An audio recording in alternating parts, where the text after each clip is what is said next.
Mandy isn't a villain. I know how that sounds, and I know half of you already want to close the video and tell me in the comments that I don't get the show. But just give me a minute. Because there's this one thought stuck in my head and I can't shake it. The show spent years training us to feel sorry for this woman. The padlock on her apartment door, cold SpaghettiOs straight out of the can in a dusty garage, milk leaking through her blouse on live TV while she's trying to claw her old life back. All of it worked, I watched it, and I was actually hurting for her. And that right there is the catch that breaks the whole logic. Because when you watch the spin-off, Georgie and Mandy's first marriage, at some point you start feeling like something doesn't add up. The pathetic, broken woman from season 6 is gone. In her place is somebody who's hiding $12,000 of credit card debt from her husband, somebody who lands her first big TV paycheck and blows it on a spa day, while her 19-year-old husband is killing himself between a tire shop in the day and a tow truck at night. And then it hit me. The writers weren't showing us two different stories. It's the same story. They spent 2 seasons carefully building up emotional credit with us. And then they cashed it in so we'd keep making excuses for a woman who's slowly turning into the exact kind of victim who becomes the villain. That hooked me for a long time. The victim who became the villain not because she's a bad person, but because when you get broken down that systematically, there's only one way you survive. You become the one who breaks other people. And honestly, that's what the whole spin-off is really about if you strip away the laugh track. Hey, take a seat on Cooper's couch. I want to walk through this whole thing with you because it changed how I look at every single Mandy scene. Real quick, I want to say up front that in this video, I'm going to use some pretty heavy psychology terms. Because a friend of mine helped me put this together, he went to college and studied to be a family psychologist. So today we're actually going to learn something new too. Let's start with the obvious stuff, money. Because when people talk about Mandy being toxic, they usually bring up her personality, her snobbery, the way she talks down to Georgie, and yeah, all of that is there, obviously. But what really shows you who somebody is isn't a conversation, it's how they handle shared money in a marriage. And here's the moment I just couldn't get over. Episode 3 of the spin-off, Georgie accidentally finds out Mandy has $12,000 in debt. Discover, MasterCard, Visa, American Express. The full set. And the worst part of this whole story isn't even the number itself. It's where part of that debt came from. She'd been paying off the medical bills of her ex-boyfriend, a guy with a broken wrist and drinking problems. Like, seriously. 19-year-old Georgie, who's working 2 jobs, finds out his wife has been carrying her ex's debt for years. But it gets even better. He asks her about it like a normal person, husband to wife. And what does she do? She doesn't apologize. She goes on the attack, says it's her problem, says he only slept with her to butter her up. So basically, the person who hid a car-sized debt from you flips the whole thing around so you end up being the bad guy. That's not just being bad with money, that's financial infidelity. And that's not me making up a phrase, that's literally what they call it. Now watch what happens next. Episode 18 of season 1. Mandy finally gets back on TV, gets her first big paycheck. And here's where it gets really interesting. She blows it on an expensive spa, just for herself. Meanwhile, this young family is living at her parents' house, eating their food, and Georgie is literally running on 3 hours of sleep because he's pulling a second shift at the tow truck job. And when her own dad Jim calls her out on it, who jumps to her defense? Audrey, her mother, the same woman Mandy spent her whole life trying to get away from. And that's when the puzzle starts to fit together. Because, and honestly, this is my favorite theory out of everything I've thought about this show, Mandy isn't just clashing with her mother. Mandy is her mother. I know how that sounds. She hates Audrey. She straight up tells her to her face that every day in that house kills a little piece of her. She moved to San Antonio on purpose, went to college on purpose, lived in the big city on purpose, dated guys twice her age on purpose, anything to not be like her. She built her whole adult life as one long protest against her mom. And that's the trap right there. I could be wrong, but here's the picture I'm seeing. When you build yourself in opposition to somebody, you're not free of that person. You're locked to them. You only define yourself through them. And there's actually a specific term for this in psychology: identification with the aggressor. It's when a kid spends years living with a controlling, suffocating parent, can't beat them, and can't escape them. So the brain does the only thing it knows how to do in a no-win situation. It becomes the aggressor, so it never has to be the victim again. And once you start looking at it through that lens, suddenly everything fits. Every single pattern. Audrey makes decisions without consulting Jim. Mandy pushes through a spite wedding at City Hall, ignoring what her family or the Coopers want. Audrey tears down Jim's intelligence. Mandy tears down Georgie as some dropout who isn't worthy of her degree. Audrey is shady about money. Mandy hides 12 grand in debt. Audrey takes over the space and pushes her own son Connor out. Mandy moves into the Cooper house after the tornado and takes over Sheldon's bedroom. Audrey secretly baptizes their granddaughter Cece Catholic without the parents' permission, and Mandy secretly works with her ex Scott and doesn't tell her husband. And here's the truly scary part.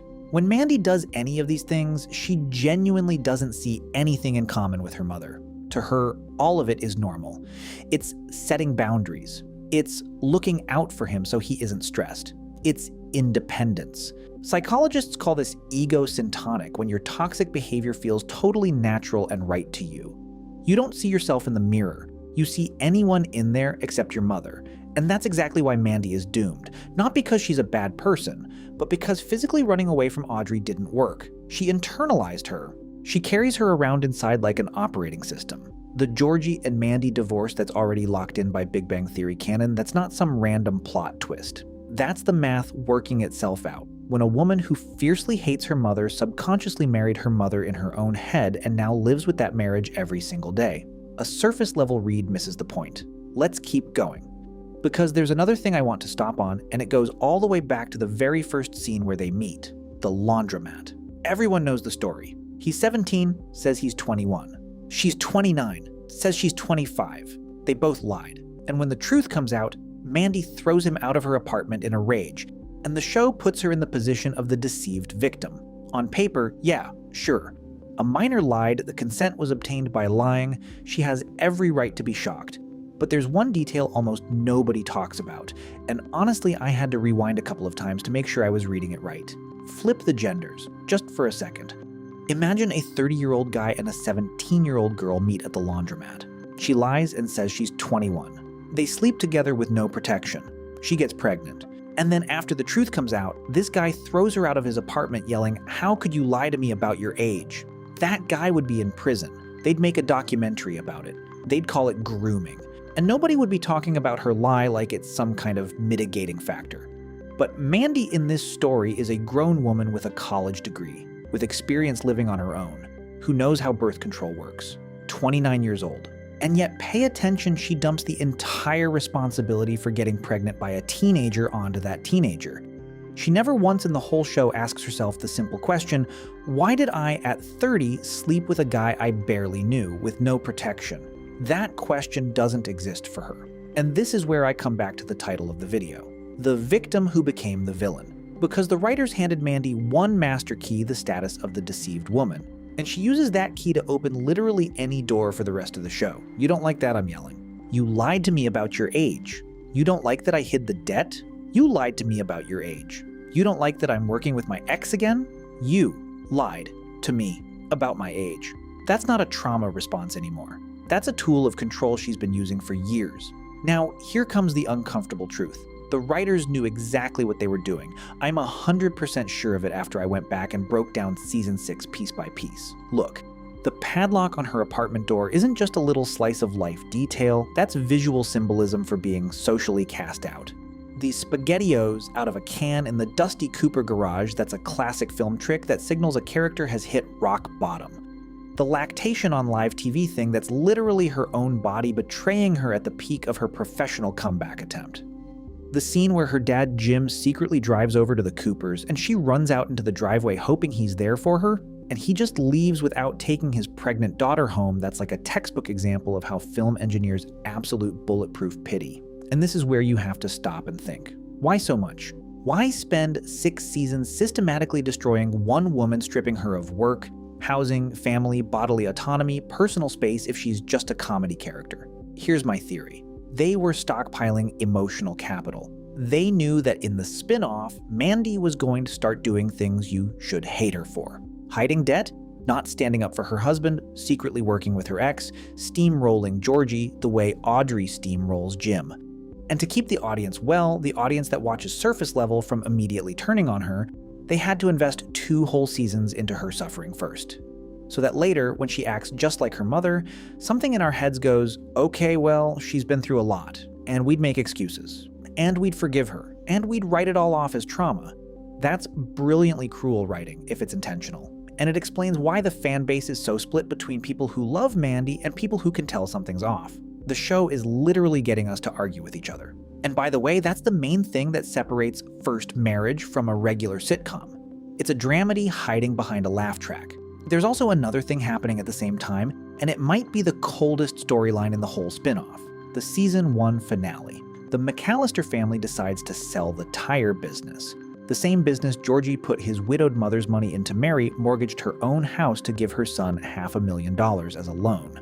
The same business where Georgie put in a new sales system and basically saved the store. The same business where he spent years trying to be the son Jim never had. And they decide to sell it. To who? Fred Fagenbacher. Who, and when I figured this out, something inside me just clicked, is Audrey's ex-boyfriend. So Audrey is trying to hand the family business over to her old fling, and meanwhile she's tossing her own daughter's husband out on the street with a giant debt and his mom's house on the line. And when Georgie tries to push back, they tell him straight to his face, "You're not a McAlister. The family makes the decisions. And you're not part of this family no matter how much money you bring in, no matter how big a loan you took out, no matter how much work you do." And in that moment, when this husband needs a woman to stand with him against her own family, Mandy doesn't stand with him. She picks her mother. She'll always pick her mother. Because her mother is her inner voice, remember? And around the same months, we find out Mandy has been secretly working with her ex Scott, and she's been hiding it for a while. And when the truth comes out, she doesn't apologize. She buys Georgie expensive boots. They actually call them the guilt boots in the source material. Exact copy of Mom's playbook. Don't apologize, pay them off. There's a parallel here that gives me chills on its own. Georgie in this marriage is slowly turning into Jim. Into this soft, burnt-out, gentle giant who cracks dry jokes because any other emotion is dangerous. Mandy is turning into Audrey, and their 3-year-old daughter Cece is growing up in a family system where this is normal. In 20 years, if Cece got her own sitcom, we'd be watching the exact same dynamic for the 3rd time. That's how trauma gets passed down, not through DNA, through the model of what counts as love. And you know what really finished me off when I was thinking about all this? The panic attack scene. Episode 2 of the spin-off. Georgie starts having chest pain.